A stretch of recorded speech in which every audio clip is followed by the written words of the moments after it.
King of Gods. By Fast Food Restaurant, Kabanata 737.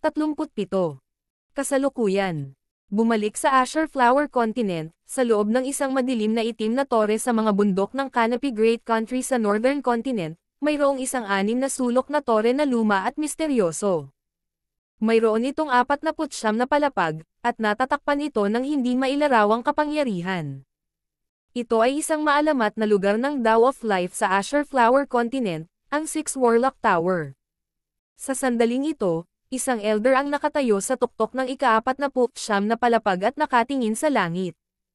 Ang matanda ay may itim na balabal sa ibabaw niya, at ang kanyang mga mata ay tila malabo, ngunit hindi maarak tulad ng mga bituin at puno ng edad at karunungan. Meow! Ang sigaw ng isang pusa ay napuno ng hangin habang ang isang malaking pilak itim na pusa ay tamad na humikab sa isang sulok. Sage, buong araw at gabi kang nakatayo dito. Ilang figure ang nakatayo sa likod ng Sage. Ang pinakamalapit na tao ay isang magandang pari at isang matanda na may mahabang puting balbas. Shinxen, talagang hindi mo ako binaygo o ang iyong ina. Matagumpay mong nabago ang iyong kapalaran. Bihira ang sino mang gumawa nito mula pa sa simula ng panahon. Tila masaya ang Sage, at ang kanyang mga mata ay tila tumingin sa kalawakan patungo sa direksyon ng Fanlun Ancient Sound Palace. Weng! Isang pilak na liwanag ang biglang nagsimulang lumiwanag sa hangin sa itaas ng Six Warlock Divine Tower at tinakpan ang Sage. Meow! Ang malaking tamad na pusa ay sininok, at ito ay puno ng pag-asa. Shinxen! Liu Shinxen! Kapansin-pansing nagbago ang mga ekspresyon ng babaeng priest, matanda na may puting balbas, at kasama. Hindi ba't namatay na si Liu Shinxen sa mana? Napagpasyahan na ng Sage na mas maraming kasawian ang kanyang sasalubungin kaysa kapalaran. Liu Shinxen. Paano ito posible? Isang nakamamanghang marangal na babae ang lumitaw sa ika-49 na palapag. Siya ay itinuturing na isang walang katulad na kagandahan at may kaakit-akit na mukha. Ang bawat ngiti niya ay nakakaakit sa mundo. Siya ay si Empress Qin, ang disipulo ng Sage. Hindi ba naisip na ni Master na namatay si Liu Shinxen 5 o 6 na taon na ang nakararaan? Patuloy na nagbabago ang ekspresyon ni Empress Qin. Napagpasyahan ng Sage na si Liu Shinxen ay nakatagpo ng higit na kasawian kaysa kapalaran, ibig sabihin ay patay na siya. Master, hindi mo ba sinabi na si Liu Shinxen ay patay na? Paano niya mababago ang kanyang kapalaran? Magalang na tanong ni Empress Qin. Ang Sage ay may 3 babaeng disipulo na nagsanay sa Dao of Life, Dao of Charm, at Dao of Entertainment ayon sa pagkakabanggit. Si Empress Qin lang ang nabubuhay kahit na siya ang pinakamaliit sa kanilang 3. Pinaburan ng Sage ang alagad na unang Nagal Inang ng Dao ng Buhay at ang disipulo na Nagal Inang ng Dao ng Libangan ay pangalawa.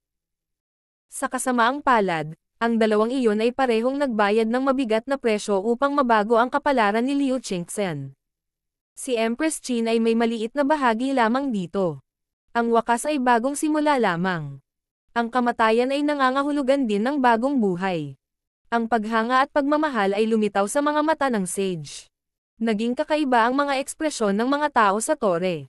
Napakabihirang makita ang Sage na may ganoong ekspresyon. Bagong buhay. Maaaring ito ay nanginginig ang mga puso ng priest, ng matanda na may puting balbas, at kasama. Sa sandaling ito, lahat sila ay may kanya-kanyang hula. Pagkatapos maunawaan ang Fanlun Time, nalampasan na niya ang mga limitasyon ng buhay, at ang binhing itinanam 7 taon na ang nakakaraan ay magsisimulang tumubo. Ang ngiti sa mukha ng Sage ay naging mas maliwanag, at ang isang maliit na bilang ng mga dawis na nilinang ang Dao ng buhay sa likod niya ay nagsimulang mag-isip. Shinxen, bakit ka nandito ngayon? Lumingon si Sage. Wala na siyang sinabi pa tungkol kay Liu Shinxen. Master, ang Scarlet Moon Demonic Religion ay muling nagising, at ang kontinente ay nasa panganib. Ang Scarlet Moon Demonic Religion Patriarch ay tila nasa pag-iisa at nagpaplanong makapasok sa Void God Realm. Sabi ni Empress Qin. Sa nakalipas na ilang taon, ang puwersa ng Scarlet Moon Demonic Religion ay muling nabuhay at dahan-daang nagwawasak sa kontinente. Kahit na sa tulong ng Sacred Alliance at ng 10 Great Clans, hindi napigilan ang kanilang momentum. Sage, siguradong maliligtas mo ang kontinente. Sabi ng mga tao sa likod niya, at lumitaw ang pag-asa sa mga mata ni Empress Qin. Sinimulan na ring sirain ng Scarlet Moon Demonic Religion ang Canopy Great Country, at ginamit ng Iron Blood Religion ang pagkakataong ito para tipunin ang puwersa ng dakilang bansa at labanan ang Demonic Religion. Hindi mo kailangang mag-alala. Ang Azure Flower Continent ay isang lugar ng kapalaran. Ngumiti ang Sage at bumalik sa pag-iisa. Bumantong hininga si Empress Qin, at ang hindi pagpayag ay lumitaw sa kanyang mukha. Meow. Ang malaking tamad na pusa ay sumulyap sa kanya ng mapaglaro at nawala. Bumalik sa Gan Sacred Island Zone, sa isang isla na 1/5 lang ng sukat ng 8 Desolate Mountain, isang metalikong barko ng death ang lumutang sa isang lawa, at natatakpan ito ng madilim na lilang liwanag. 2 Death Guard ang nagbabantay sa harap at likod ng barko. Gan Sacred Island Zone. Puwersang nililinang ang Dao of Entertainment. Hindi ko akalain na nandito ito. Ang figure ng isang God of Death ay lumitaw sa yulunan ng barko. Sa tabi niya ay isang batang babae na may puting mata. Mabilis na lumaki ang babaeng may puting mata. May malalim na kapangyarihan na nagmumula sa kanyang mga mata. Master, ang sekta na may salitang Qin ay kung saan nagtatago ang target. Sabi ng maliit na batang babae na may puting mata. Mas matangkad na siya ngayon at may kakaibang aura. Isang sekta na may salitang Qin. Hihihi, nagpapaalala sa akin ng isang luma at makapangyarihang sekta na nililinang ang Dao of Entertainment. Lalong lumamig ang ngiti sa mukha ng Emperor of Death. Sky Sacred Qin Palace. Dahil dito ay naalala niya ang ilang malalalim na alaala na nakatago sa kanyang isipan. Nagsimulang maalala ng Emperor of Death ang nangyari. Ang buhay ng sinumang emperor ay sapat na upang magsulat ng isang nobela, kabilang ang Emperor of Death. Ang kanyang paglaki ay hindi maayos. Ito ay puno ng mga tinek at alon. Hindi alam ng maraming tao na nagnakaw siya ng 2 katawan at muling nagtanim upang maabot ang kanyang kasalukuyang taas.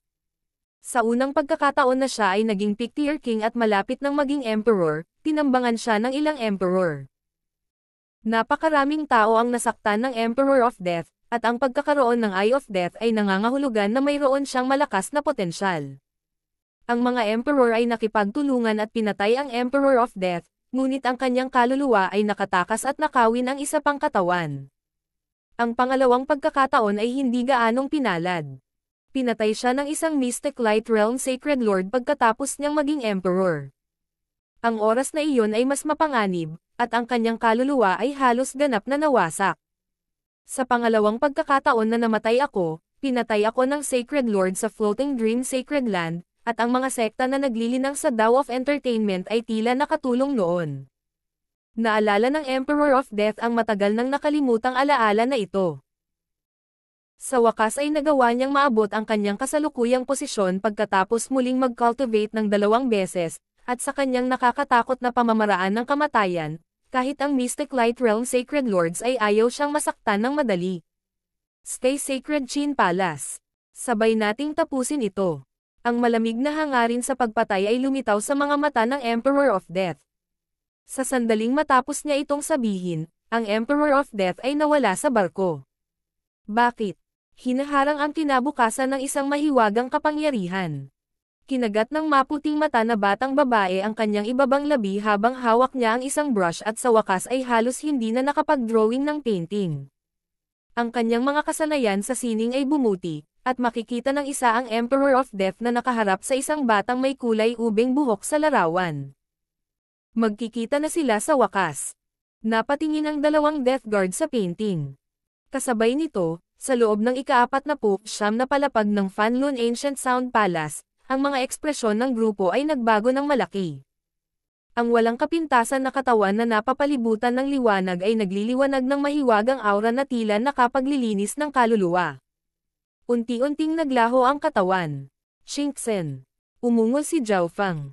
Ang nakangiting si Liu Qingxen sa kanyang harapan ay nagsimulang dahan-dahang maglaho sa ilalim ng liwanag. Nakanganga ang mga bibig ng lahat na nakatingin, ngunit wala silang magawa.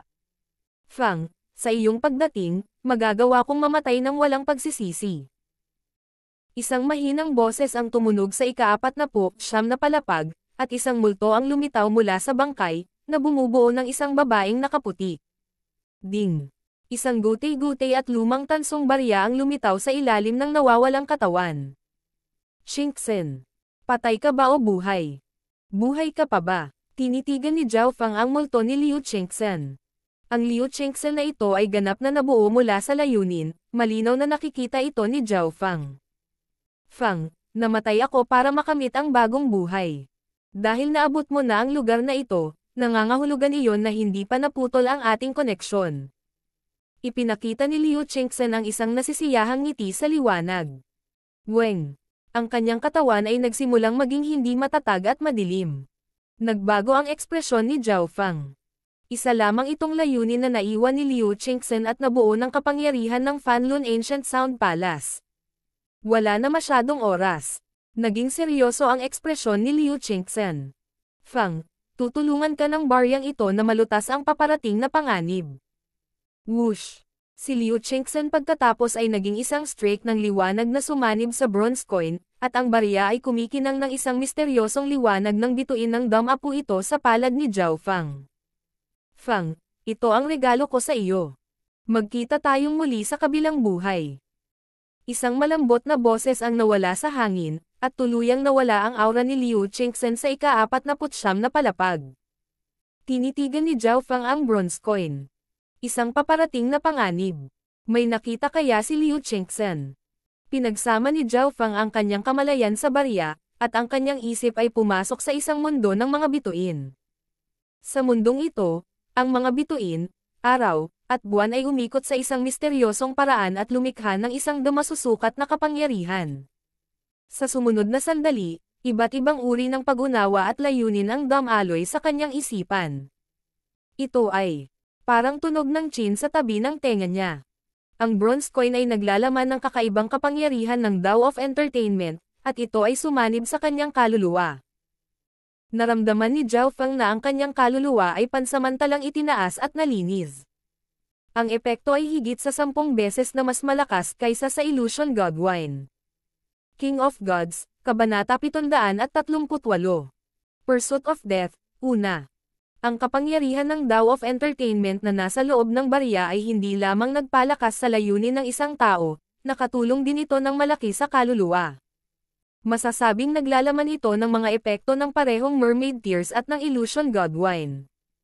Ang mga bituin sa mundo ay umikot sa malalim na paraan at tila naglalaman ng mga universal na batas. Ang tunog ng chin sa tabi ng kanyang mga tainga ay tila lumilipad sa oras at pinapasok ang isang tao sa isang malalim na estado. Sa ilang maikling paghinga, naramdaman ni Zhao Fang na para siyang naging santo. Ang kanyang kaluluwa ay naging dalisay at inilabas ang lahat ng mga dumi. Kailangang malaman ng isa na ang kaluluwa ni Zhao Fang ay halos kasing lakas na ng isang emperor, at ngayon ay mas nalinis na ito. Siyempre, ang pagpapalakas ng kanyang kaluluwa ay pinaka-interesante kay Zhao Fang.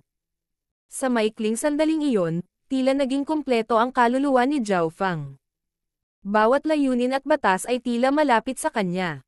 Ito ang kumpletong estado na tanging isang Void God Realm Emperor lang ang makakarating. Napabuntong hininga si Zhao Fang sa kanyang puso. Tulad ng Illusion God Wine, ang epektong ito ay pansamantala lamang.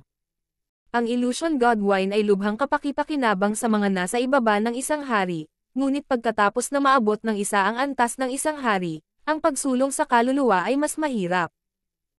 Sa makatuwid, kahit na ang epekto ng coin na ito ay higit sa 10 beses na mas malakas kaysa sa Illusion God Wine, hindi agad nakalusot si Zhao Fang. Shua! Bumalik sa realidad ang kamalayan ni Zhao Fang, at nagsimulang maglaho ang pakiramdam. Ang lahat ay naging kalmado ng tubig, ngunit ang barya sa kanyang kamay ay lumabo ng husto. Master! Ang batang demigod ay puno ng pagtataka at pag-usisa. Sa sandaling iyon ngayon, bahagyang nagbago ang aura ni Zhao Fang. Dalawang senior, ang layunin ko dito ay natapos na. Ipinahayag ni Zhao Fang ang kanyang pasasalamat sa mag-asawa mula sa Sky Sacred Qin Palace. Halos ganap na niyang nakumpirma kung si Liu Chengxen ay buhay o patay na. Puno pa rin ng pagkabigla ang mag-asawa mula sa Sky Sacred Qin Palace. Hindi nila naiintindihan kung ano ang nangyari sa Fanlun Ancient Sound Palace. Brother Zhao, alam mo ba kung paano nakapasok si Liu Qingxen sa lugar na ito? Tanong ng mag-asawa. Ang Fanlun Ancient Sound Palace ay nagmula sa sinaunang panahon ng Fan Universe at naglalaman ng mga batas ng langit at lupa, kabilang ang Dao ng buhay, libangan, semera, at higit pa. Hindi ito isang bagay na kayang kontrolin ng isang puwersa lamang. Sabi ni Zhao Feng. Ang mga alaalang ibinigay sa kanya ni Liu Qingxen ay lumitaw sa kanyang isipan. Una, ang Fanlun Ancient Sound Palace ay hindi ganap na kontrolado ng Sky Sacred Qin Palace. Kahit ang founder ay hindi magawa. Bukod dyan, ito ay may kinalaman sa mga batas ng karma at buhay, pati na rin ang isa pang pinagmumulan ng kapangyarihan, ang Sage. Kaya, sinabi na sa akin ng Sage kung namatay si Liu Qingxen o hindi pabalik sa Azure Flower Continent, maraming palaisipan sa puso ni Zhao Feng ang nalutas. Sinabi ng Sage na, higit pang kasawian kaysa kapalaran, ngunit hindi tinukoy kung ano talaga ang ibig sabihin nito. Kung hindi dahil sa Qingxen, hindi ako papasok sa labas ng mundo ng ganoon kabilis, at tiyak na mamimiss ko ang Demigod Forgotten Garden.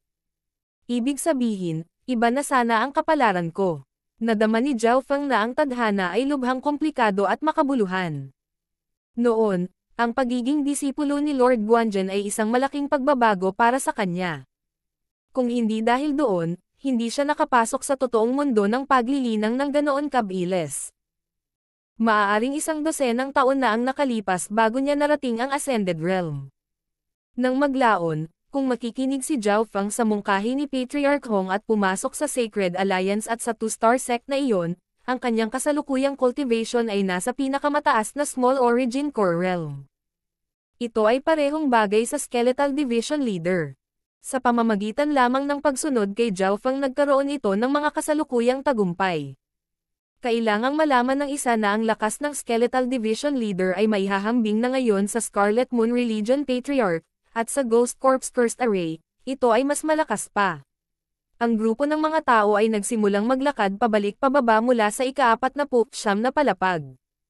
May pagtataka pa rin sa mga mata ng mag-asawa, ngunit alam nila na hindi nila ganap na makontrol ang Fanlun Ancient Sound Palace. Senior Zhao, tila si Lady Liu ay hindi namatay ng simple dahil naabot niya ang ika-49 na palapag. Hindi maiwasan ni Li Shuai na makuryos. Masyado lang itong kahina-hinala. Una, hindi magiging masamang pagpipilian kung huminto si Liu Qingxen sa ika-48 palapag o mas maaga pa. Pangalawa, mukhang hindi masyadong malungkot si Zhao Feng. Sa kabaligtaran, siya ay lubhang kalmado. Matagumpay na binago ni Qingxen ang kanyang kapalaran, namamatay sa kapayapaan at kasiyahan. Siya ay nagpaplano para dito sa buong buhay niya. Bulong ni Zhao Feng. Kung tutuusin, ang pagkamatay ni Liu Qingxen ang gusto niya. Para maabot ni Zhao Feng dito, namatay siya ng walang pagsisisi. Naghanda pa siya ng regalo para sa kanya kung darating siya. Mayroon pa ring ilang detalye na kailangan kong itanong sa Sage, naisip ni Zhao Feng. Lumipas ang 7 taon, at naghinala si Zhao Feng kung si Liu Qingxen ay ipinanganak na sa loob ng 6 o 7 taon. Pagkatapos umalis sa Fanlun Ancient Sound Palace, si Zhao Feng at ang iba pa ay nakipagtulungan upang muling selyuhan ito. Nang maglaon sa araw na iyon, hinikayat ng mag-asawa si Zhao Feng na manatili at maging panauhin ng Sky Sacred Qin Palace. Hindi iyon alam ng mag-asawa, dahil sa pagkilos na ito, ang Sky Sacred Qin Palace ay nakaiwas sa isang sakuna. Dahil gusto ni Zhao Feng na maunawaan ang bronze coin, pumayag siya. Sa loob ng isang eleganteng gusali, si Zhao Feng ay umupo at inayos ang sarili bago nagsimulang intindihin ang bronze coin. Pumasok ang kanyang kamalayan sa malaking misteryosong mundo kung saan damaloy ang musika sa kanyang mga tainga. Para siyang pumasok sa isang panaginip. Matapos makapasok sa estadong ito, muling bumangon ang kaluluwa at layunin ni Zhao Feng. Dahil siya ay nasa isang kalmadong kapaligiran, si Zhao Feng ay maaaring tumuon sa pag-unawa, at para maging mas mahusay ito, binuksan niya ang kanyang God Spiritual Eye at sinubukang kopyahin ang layunin sa kanyang isipan. Hindi ginamit ni Zhao Feng ang bronze coin sa lahat ng oras. Mananatili lamang siya doon ng 10 paghinga bago gumamit ng ilang oras upang patatagin ang kanyang layunin. Pagkatapos ng lahat, Ang halaga ng kapangyarihan na nakapaloob sa loob ng bronze coin ay limitado, at nais niyang i-maximize ito. Higit pa rito, ang baryang ito ay naiwan ni Liu Qingxen. Hindi gustong gamitin ni Zhao Feng ang lahat ng kapangyarihan nito. Nais niyang panatilihin ito. Sa paglipas ng panahon, isang malalim na puwersa ang nagsimulang lumitaw at kumupas sa paligid ng gusali kung saan matatagpuan si Zhao Feng. Ang layunin na nakapaloob sa loob nito ay bahagyang nalampasan ang antas ng isang hari. Sa dimensyon ng kanyang kaliwang mata, hindi malaki ang pagbabago sa laki ng kulay purple na soul sea, ngunit ito ay may dalisay na pakiramdam. Nangyari lamang ito kapag ang kaluluwa ng isang tao ay umabot sa antas ng isang emperor. Naramdaman ni Zhao Feng na parang ang kanyang mental energy ay isang lumalagong halaman, at ang kapangyarihan ng kanyang layunin ay lumalakas. Kung ihahambing, ang liwanag mula sa tansong barya ay unti-unting kumukupas. Muntik na akong bumuo ng Emperor Intent. Si Zhao Feng ay nasa sabik at umaasa. Pagkatapos ng pagsasanay kasama ang God Tribulation Lightning, ang Ancient Dream Realm, at iba pang mga kadahilanan, ang kanyang kaluluwa ay nasa antas ng isang Emperor, at natupad niya ang mga kinakailangan upang mabuo ang Emperor Intent. Hanggat tumaas ng kalahating antas ang kanyang intent, magiging kumpleto ang lahat. Sa isang kisap mata, lumipas ang isang araw o dalawa, at ang kapangyarihan ng langit at lupa sa itaas ni Zhao Feng ay nagsimulang bumuo ng kidlat at hangin. Anuman ang ginawa ni Zhao Feng, hindi niya mapigilan ang pakikipag-ugnayan sa pagitan ng langit at tao.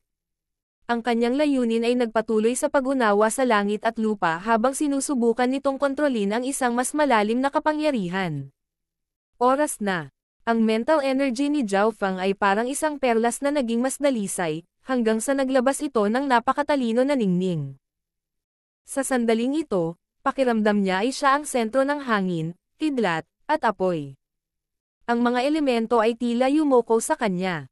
Kung papayag siya, maaaring limitahan ni Zhao Feng ang buong espasyo sa loob ng isang partikular na lugar sa pamamagitan lamang ng pag-iisip, hindi lang ang Heaven-Earth Yuan Qi. Naabot ng mga normal na emperor ang isang hindi kapani-paniwalang pag-unawa sa kalawakan at langit at lupa, kaya nagawa nilang maging material ang kanilang mga domain at bumuo ng sarili nilang Little World. Gayunpaman, ang Little Worlds ay nilikha sa True Yuan Dimension. Sa isang tiyak na punto ng oras, ang God Spiritual Eye ni Zhao Feng ay kumaibot, na parang binabalaan siya.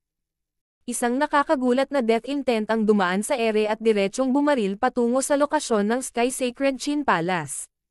Makalipas ang isang oras, nagsimulang magsara ang magnificent power of death sa Sky Sacred Qin Palace. Isa itong Emperor Intent, at isang bihirang death intent. Bumilis ang puso ng mag-asawa mula sa Sky Sacred Qin Palace. Mag-ingat ka. Mabilis na binuksan ng Sky Sacred Qin Palace ang protective array. Sa wakas nandito na siya. Ang batang demigod ay nakatayo sa harap ng gusali at tumingin sa isang tiyak na direksyon. Napakalakas ng Emperor Intent na ito, at maaaring hindi ito mas mahina kaysa sa ilang Mystic Light Realm sa mga tuntunin ng purong kapangyarihan. Ang Mystic Light Realm ay isang malaking pagbabago sa True Yuan pati na rin ang pagiging isa sa kaluluwa. Habang papalapit ang magnificent power of death, ang lahat sa loob ng 1,000 milya ay nanginginig dahil sa takot. Mula sa mga langgam hanggang sa mga soberano at hari, lahat sila ay naging hindi mapalagay dahil sa takot sa kamatayan. Maging ang batang demigod ay hindi mapakali. Emperor of Death, bakit ka pumunta sa Sky Sacred Qin Palace? Tinakpan ng dalawang magnificent powers ng mag-asawa mula sa Sky Sacred Qin Palace ang bundok. Ang dalawa ay may hawak na chin at espada habang magkatabi. Ang kanilang mga domain ay pinupuri ang isa't isa. Dahil sila ay isang mag-asawa na dual-cultivated, sila ang pinakamalakas na kombinasyon sa loob ng Island Zone. Sa pinagsamang lakas ng kanilang chin at espada, minsan na nilang natalo ang isang pick-tier king. Gayunpaman, sa sandaling ito, na nakaharap sa kapangyarihan ng kamatayan na tila kayang lamunin ang anumang bagay sa landas nito, ang mga ekspresyon ng dalawa ay pumuti tulad ng mga kandila na malapit ng humihip sa harap ng isang bagyo. Ang langit at lupa ay tila nahulog sa kadiliman habang ang isang mar-angel na figure na nakasuot ng isang madilim na gintong korona ay sumara tulad ng God of Death. Emperor of Death. Natahimik ang buong Sky Sacred Qin Palace, at lubos na kilala ng mag-asawa ang Emperor of Death. Ang dating Sect Master ay lumahok sa paghabol sa Emperor of Death, kahit na wala siyang masyadong ginawa. Ngayong narito na ang Emperor of Death, ang Sky Sacred Qin Palace ay hindi makakatakas anuman ang mangyari. King of Gods, Kabanata 739. Pursuit of Death, Ikalawa. Pinagsama ng mag-asawa mula sa Sky Sacred Qin Palace ang kanilang qin at espada at kumilos na parang kaharap ang isang malaking kalaban, ngunit dahil lang sa lamig ng kamatayan, nanigas ang kanilang mga paa. Bago pa man magsimula ang labanan, pakiramdam nila ay hindi nila makontrol ang kanilang buhay. Zhao Feng, nasa Sky Sacred Qin Palace ka talaga. Ang tinig ng Emperor of Death ay tila nagmumula sa lahat ng direksyon, at nagdilim ang langit at lupa. Boom! Isang surge ng magnificent power of death ang tumakip sa kalangitan at nakipagsagupaan sa qin at espada ng mag-asawa. Ang hangin sa itaas ng Qin Palace ay nagsimulang manginig, at ang protection na hanay ay nanginig at nagsimulang mabilis na lumabo. Harangan mo. Hindi maganda, kung masira ang hanay, ang Qin Palace ay magiging mga guho. Sa kritikal na oras na ito, halos 10,000 miyembro ng Qin Palace ang nagpatibay sa hanay. Mayroong 12 ng mga sovereign at ilang daan sa True Spirit Realm. Ang mga elite ng buong sekta ay nagbuhos ng kanilang lakas sa hanay. Dahil marami silang tao at napakalalim ng array, maaari itong pagsamahin sa mas True Force at True Yuan. Weng. Hindi nasira ang protective array, ngunit sa kabilang panig, ang pinagsamang pag-atake ng qin at sword ay agad na nabasag ng Emperor of Death. Ang dalawang figure ay nanginginig at halos lumuwa ng dugo, at ito ay sa ilalim ng katotohanan na ang mag-asawa ay bihasa sa pagtutulungan ng magkakasama at maaaring magbahagi ng pinsala. Higit pa riyan, ang Emperor of Death ay hindi man lang tumingin ng diretso sa kanila. Isang casual na radiation lang ng kanyang kapangyarihan ang pumipigil sa dalawa.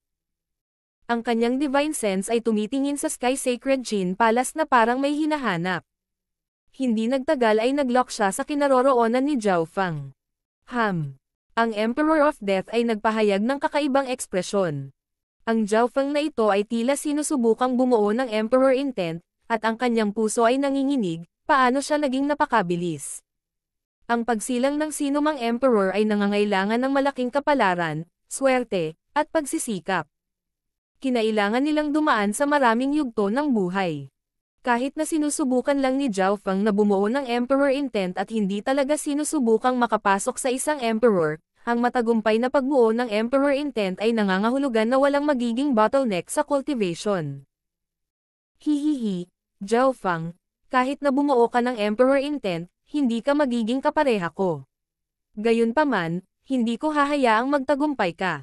Ang pagtawa ng Emperor of Death ay tila lumikha ng malamig na hangin ng kamatayan, at sa sandaling matapos siyang magsalita, isang death intent ang sumugod sa kinaroroonan ni Zhao Feng. Ang Emperor Intent na ito ay naglalaman ng Dao of Death at maaaring sirain ang kaluluwa ng mga normal na hari o, kahit papaano, mapinsala sila ng husto. Huwag mo nang isipin iyon.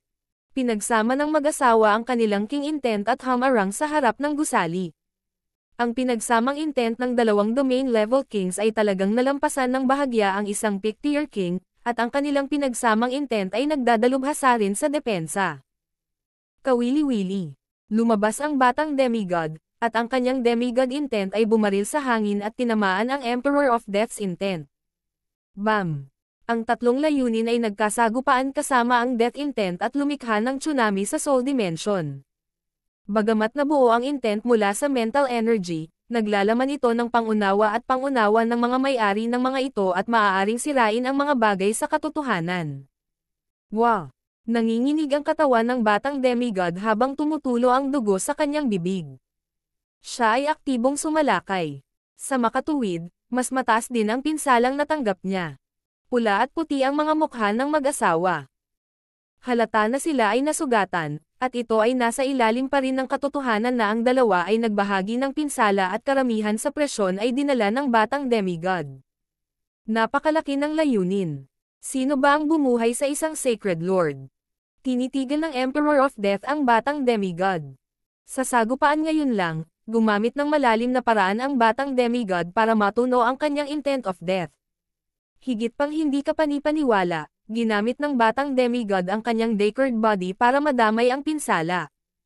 Kailangan nating pigilan ang Emperor of Death. May pag-asa lang tayo kung matagumpay na nabuo ni Zhao Fang ang Emperor intent. Nagkatinginan ang mag-asawa at huminga ng malalim. Wala nang saysay na sisihin si Zhao Fang. Bilang karagdagan, ang lakas ng batang demigod ay nalampasan ang kanilang mga imahinasyon. Dahil sa kanyang kapangyarihan ay naghinala pa sila kung may kakayahan itong nabuhay na Sacred Lord na harapin mismo ang Emperor of Death. Sacred Lord. Noong gumagala ako sa langit, hindi ka pa ipinapanganak.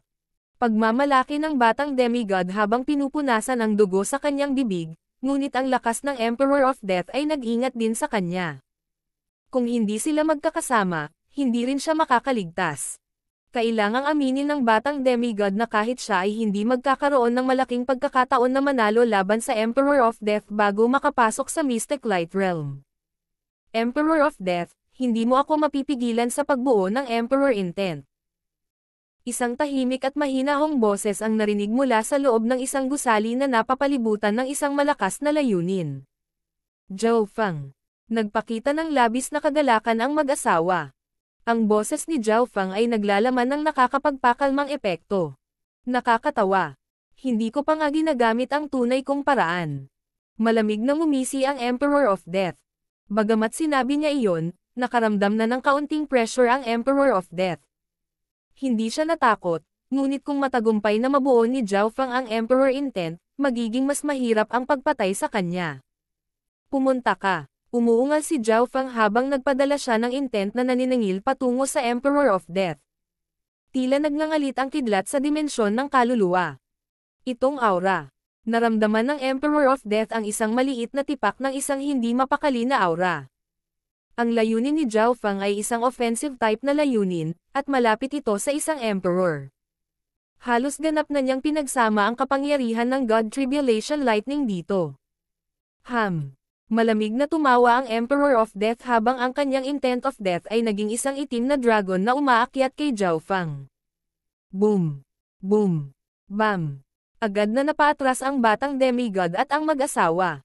Ang kanyang Emperor intent ay naglalaman pa ng mga nakakatakot na pamamaraan ng kamatayan. Ang kapangyarihan ng Emperor of Death sa kaluluwa ay umabot na sa hindi kapani-paniwalang antas. Sumakit ang isip ng batang demigod. Tanging ang layunin ni Zhao Fang, na naglalaman ng kapangyarihan ng God Tribulation Lightning, ang nagawang makipagsagupaan ng ulo sa Emperor of Death. Nagsimulang lumitaw ang itim na usok habang nag-aaway ang dalawang intent, at napaungo si Zhao Fang habang nabasag ang kanyang intent. Side of Death. Ang hangin sa paligid ng Emperor of Death ay nagsimulang manginig habang ang isang itim na side ay nagsimulang mabuo sa kanyang kamay. Tila may kapangyarihan itong hatiin ang langit at lupa. Sa pagkakataong ito, hindi niya ginamit ang kanyang Emperor intent at sa halip ay pinili niyang gumamit ng mga diskarte sa labanan. Hindi dahil sa walang tsansa na manalo ang Emperor of Death, napagtanto lang niya na, sa paggamit ng kanyang Emperor intent, ang layunin ni Zhao Fang ay tila lumakas. Napagtanto niya. Naging malungkot ang ekspresyon ni Zhao Fang. Bumalik sa Demigod Forgotten Garden, ginamit niya ang Mermaid King para tumulong sa pagbuo ng kanyang King intent. Basag. Ang protection na hanay ng Sky Sacred Chain Palace ay nagsimulang manginig, at ang nakakatakot na kapangyarihan ng Side of Death ay kumislap sa hangin. Hindi maganda. Ang mag-asawa ay napilitang umatras, at ang kanilang mga spatial domain ay nadudurog ng aura ng Side of Death. Heaven silang 18 palms. Ang batang demigod ay sumalakay at nagpadala ng mga makikinang na gintong palad sa kalangitan na naglimite sa Emperor of Death. Gayunpaman, kahit noon pa man, ang mag-asawa ay nasugatan, at ito ay nasa ilalim pa rin ng katotohanan na ang Emperor of Death ay nakatuon kay Zhao Fang. Kailangang pigilan ng Emperor of Death si Zhao Fang, ngunit nilimitahan ng Heaven silang palm ng batang demigod ang kanyang mga pag-atake. Arg! Ilang mga eksperto sa loob ng hanay ay naantig ng kapangyarihan ng kamatayan at naging puddle ng itim na tubig. Ang Emperor of Death ay mabilis na nilaslas ang kanyang Side of Death sa paligid at lumikha ng mga pag-atake na sumasaklaw sa 100 milya. Ang batang demigod, ang mag-asawa, si Zhaofang, at ang buong Sky Sacred Qin Palace ay sakop sa mga pag-atake. Masasabing nag-iisang pinipigilan niya ang isang buong two-star sect, kasama si Zhaofang at ang batang demigod. Tila hindi na nakapagtagal ang mag-asawa at ang batang demigod, at lahat ng nasa loob ng ilang libong milya ay napapaligiran ng aura ng kamatayan na tila ito ay isang buhay na impyerno. May mga disipulong namamatay bawat segundo. Hindi ko maaaring hayaang harapin ng Sky Sacred Qin Palace ang sakuna na ito. Dahan-daang bumangon si Zhaofang habang ang kanyang mata at buhok ay naging kulay ube. Isang bola ng Purple Illusion God Lightning ang tila lumitaw sa kanyang mata habang nakakulong siya sa Emperor of Death. Void Space Eye Slash. Isang kakaibang kabuluhan ang bumalot sa lugar kung saan nakatayo ang Emperor of Death. Ang God Spiritual Eye ni Zhaofang ay ganap na nakalock sa Emperor of Death. Heaven silang 18 palms. Tinulungan at pinaghigpitan din ng batang demigod ang Emperor of Death. Maliit na panlilin lang. Ang Emperor of Death ay tumayo at hinayaan ang isang kulay scarlata na talam na tumagos sa kanyang katawan. Shoo! Ang Emperor of Death ay nanatiling hindi kumikibo. Para siyang estatwa. Iyan ang Immortal Death Body. Ang kanyang katawan ay isang buhay na bangkay. Sa teorya, walang makakasira sa kanya, kahit na tumama ka sa isang organ. Huminga ng malamig ang batang demigod. Ang Immortal Death Body ay isang hindi namamatay na pamamaraan, at kahit na hindi ito kinakailangang magbigay ng mahusay na pisikal na lakas, nagbigay ito ng malakas na kakayahan sa kaligtasan. Sa madaling sabi, makikita ng isang tao ang Emperor of Death bilang isang makapangyarihan, walang kamatayang ghost corpse. Ang Void Space Eye Slash ay nalabanan. Hindi nagulat si Zhaofang. Marami siyang alam na impormasyon tungkol sa Emperor of Death mula kay Duan Muqing. Karaniwan, kapag napakahirap sirain ang pisikal na katawan, maaaring itakda ng isa ang kanilang paningin sa kaluluwa. Gayunpaman, ang problema ay ang kapangyarihan ng Emperor of Death sa kaluluwa ay isa sa pinakamahusay sa Kang Ocean. Ito ang espesyalidad ng kanyang Eye of Death, at ito rin ang dahilan kung bakit siya ay nasa tuktok sa gitna ng mga Emperor. Hahaha. Papatayin ko muna kayo. Malamig na umalangaw-ngaw sa kalangitan ang mahabang tawa ng Emperor of Death. Matagumpay niyang nablock ang Emperor intent ni Zhaofang mula sa pagbuo at ngayon ay nakatutok sa mag-asawa at sa batang demigod. Papatayin muna niya ang mga langaw na ito, pagkatapos ay aalagaan si Zhaofang at simulan ang kanyang plano sa pagnanakaw ng mata. Inikat niya ang Side of Death patungo sa mag-asawa. Basag. Sinira ng Side ang lahat ng dinadaanan nito at pinunit ang mga hadlang na nagtatanggol sa dalawa. Naghiyawan ang mag-asawa nang bumaba sa kanila ang Side of Death, tiyak na mamamatay ang isa sa dalawa. King of Gods, Kabanata 740. Pursuit of Death, ikatlo. Hindi maganda. Sumigaw ang mag-asawa habang ang Side of Death ay humampas sa kanilang mga spatial domain at defensive barrier. Napaatras ang dalawa ng ilang daang yarda, at pareho silang nagluwa ng subo ng dugo habang namumuti ang kanilang mga mukha. Ito ay nasa ilalim pa rin ng katotohanan na ginamit ng batang demigod ang kanyang Heaven silang 18 palms at pinahina ang pag-atake ng 30%. Kung hindi dahil dito, pareho na silang namatay. Shua. Habang tinatamaan ng malamig na Side ang basag na harang na nagtatanggol, ang mga ekspresyon ng mag-asawa ay puno ng kawalan ng pag-asa. Kahit isa sa kanila ay mamamatay. Dahil yan, magkita tayong muli sa kabilang buhay. Ang iskolar na lalaki ay umungal at ginamit ang kanyang katawan upang harangan ang Side. Sa kanyang king level na katawan, maaaring mailigtas niya ang Palace Master sa pamamagitan ng pagharang sa suntok na ito. Habang ginagawa niya ito ay nakapikit na siya. Brother Zin. Sigaw ng Palace Master sa matinding paghihirap, ngunit wala siyang magawa. Sa sandaling ito, ang batang demigod at Zhaofang ay medyo malayo pa. Mamamatay na siya panigurado. Lumitaw ang panunuya sa mukha ng Emperor of Death, ngunit sa sumunod na sandali, nangyari ang hindi inaasahang pangyayari. Spatial movement. Isang whirlpool ang lumitaw sa harap ng lalaki. Shoo! Biglang nawala ang bahagi ng talon ng Side na tatama na sana sa lalaking scholar. Parang biglang nawala ang gitna ng sandata, at nahati ang scythe habang kinakamot ng ulo at paa ng iskolar na lalaki. Hindi ako namatay. Huminto ang iskolar na lalaki. Basang-basa siya sa malamig na pawis ng muntik na siyang makapasok sa mga pintuan ng kamatayan. Spatial movement. Ang ganitong uri ng paggamit ng space. Ang Emperor of Death ay huminto, at ang kanyang ekspresyon ay kapansin-pansing nagbago nang bigla siyang may naramdaman. Shua. Ang nawala na bahagi ng scythe ay dumaan sa ulo ng Emperor of Death at naging sanhi ng pagtulo ng dugo. Lubos na katawa-tawa. Ang Emperor of Death ay bamulong. Bagamat hindi talaga masisira ng scythe ang kanyang immortal death body, nakakahiya ang atakihin ng sarili niyang mga diskarte. Ito ay isang bagay na hindi nangyari sa nakalipas na 1,000 taon. Frost of Death. Naging malungkot ang ekspresyon ng Emperor of Death. Habang tinatamaan niya ang sarili, nagpadala rin siya ng isang madilim na sinag ng malamig na liwanag na nagyelo sa lahat ng bagay sa daan nito, kabilang ang espasyo. Mag-ingat ka. Ang mag-asawa ay nakatakas lamang sa mga panganib ng kamatayan, at ngayon ay naramdaman nila ang isang napakalamig na death intent na patungo sa kanila. Whoosh! Ang iskolar na lalaki ay sumugod patungo sa harapan, at isang malamig na sinag ng kamatayan ang agad na nagyelo sa kanyang katawan. Nagsimulang kumalat ang kulay itim na yelo sa kanyang katawan. Hindi lamang ang lalaking iskolar na natatakan sa yelo at hindi makagalaw, ang kapangyarihan ng kamatayan ay mabilis ding nawasak ang kanyang puwersa ng buhay. Brother Zin. Nagawa ng Palace Master na matuno ang mga labi ng pag-atake nang lumitaw ang isang puting apoy sa kanyang kamay at inilagay sa likod ng iskolar na lalaki, sinusubukang tunawin ang lamig.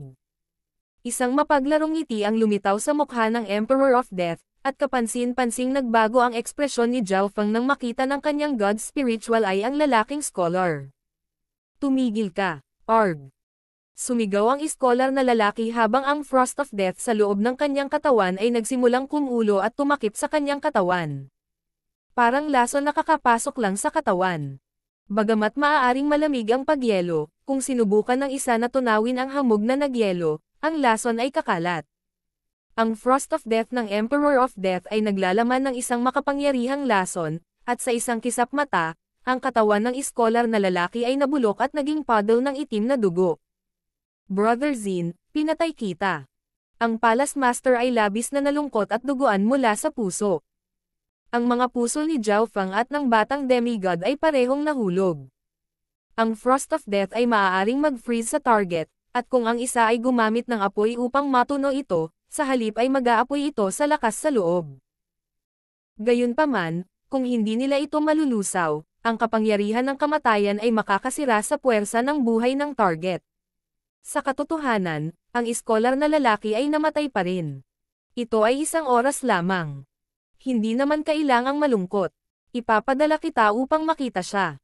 Ngumiti ang Emperor of Death at nagpadala ng pangalawang malamig na sinag ng kamatayan patungo sa Palace Master. Master. Si Li Shui sa loob ng protective array ay sumigaw. Kung walang mangyayaring hindi inaasahan, mamamatay ang Palace Master. Hindi niya napigilan ang mga pag-atake ng Emperor of Death kahit na pinahina sila ng batang demigod. Sa kritikal na sandali na ito, Lightning Wings Flying Technique. Isang kidlat ng kulay iskarlatang wind lightning ang hamarang sa harap ng Palace Master.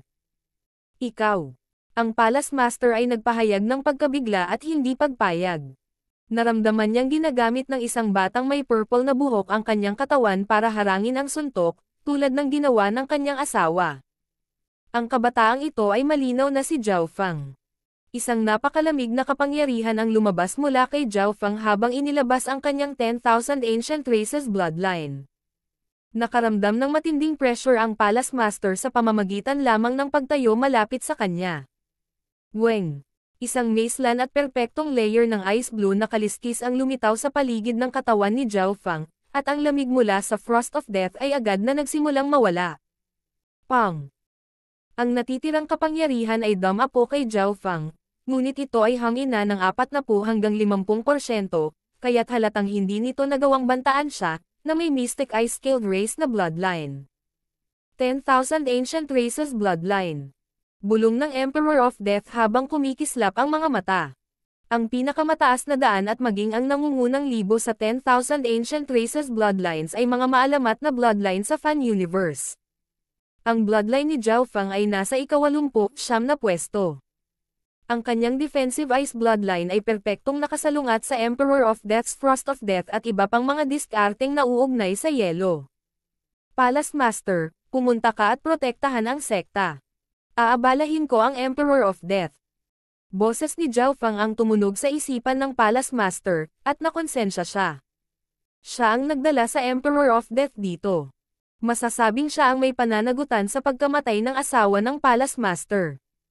Sa sandaling matapos siyang magsalita, isang pinagmumula ng magnificent power na maihahambing sa antas ng isang Emperor ang nagpadala sa Palace Master sa protective array. Kailangan mong mag-ingat. Alam ng Palace Master na malamang nakaladkarin lang niya si Zhao Feng pababa. Mukhang napakahirap pigilan si Zhao Feng na bumuo ng Imperial Intent. Bumulong ang Emperor of Death, at hindi siya agad umatake. Ang pangunahing pinagtutuunan niya ay si Zhao Feng, ang Palace Master ay medyo malaking langgam lang sa kanyang mga mata. Scarlet Destruction Eye Flame. Ang kaliwang mata ni Zhao Feng ay kumikinang ng isang Escarlate Ginto. Whoosh! Isang kalahating transparent na kulay escarlata na apoy ng kidlat ang kumulog sa Emperor of Death at nagngangalit sa buong mental at pisikal na sukat. Maging ang puso ng Emperor of Death ay tumalon, at nakaramdam siya ng pagkabalisa. Kung titingnan ito ng mabuti, may malabong gininto ang kulay sa ibabaw, ito talaga ang mas mataas na ranggo na Scarlet Gold Destruction Eye Flame.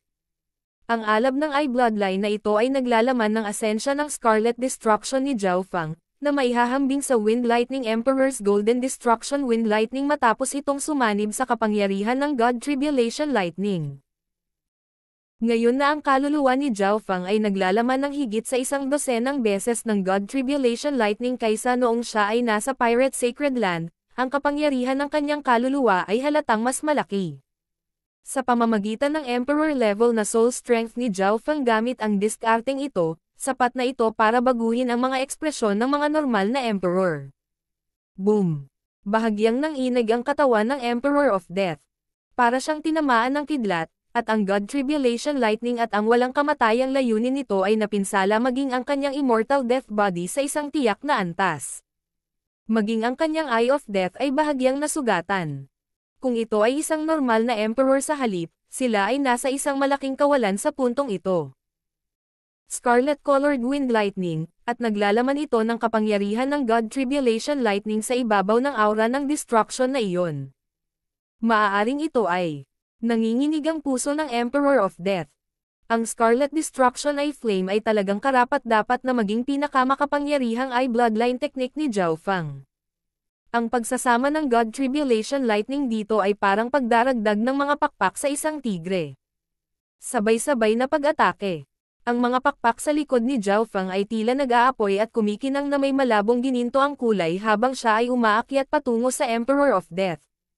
Ang batang demigod ay tila naging isang gininto ang bomba, ang kanyang sacred body ay tila nagkatawang tao at bumuo ng isang maliwanag na gininto ang kamao na naglalaman ng isang nangingibabaw at pinakamataas na layunin. Scarlet Destruction Exploding Fist. Sabay na umabot ang mga pag-atake ni Zhao Feng at ng batang demigod, at ang una ay ang pangunahing puwersa ng Opens iba.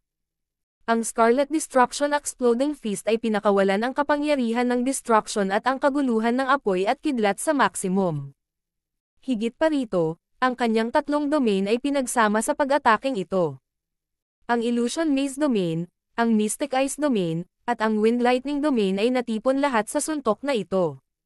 Sa kabilang banda, ginamit ng batang demigod ang kanyang fist intent at ang lakas ng kanyang sacred body para sugpuin ang pisikal na katawan at layunin ng Emperor of Death.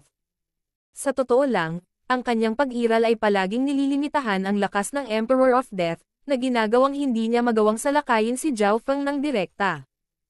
Tatlong Spatial Domain. Ano? At ang Golden Kun Sacred Body. Ano ang kaugnayan ng batang ito at ng demigod kun yun? Natigilan ang Emperor of Death. Boom!